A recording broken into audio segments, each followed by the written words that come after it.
আসসালামু আলাইকুম সবাইকে। আমার মিনি ব্লগ #01 এর সবাইকে ওয়েলকাম জানাচ্ছি। এই দিনটি ছিল আমার জন্য খুবই ব্যস্ততায় ঘেরা। কেননা আমি একটা ছোট বিজনেস স্টার্ট করতে যাচ্ছি ইনশাআল্লাহ।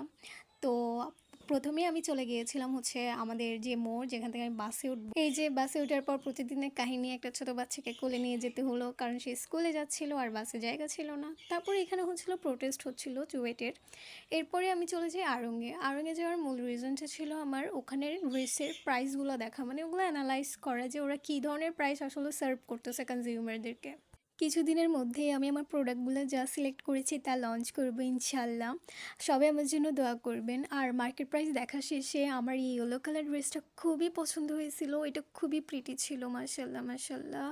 আর রশনি ওখানে মিরর দেখবার ছবি তুলবে না তা কখনো হতেই পারে না। টিং টিং টিং টিং টিং। এই কর্নারটা আমার জন্য খুবই ফেভারিট।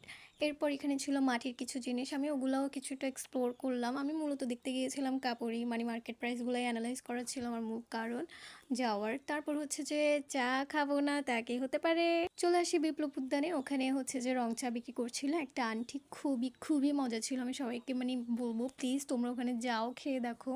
ওনারও একটু লাভ হবে আর তোমরাও কিছু একটা এক্সপেরিয়েন্স করতে পারবে। এটা খুবই বেশি মজা ছিল।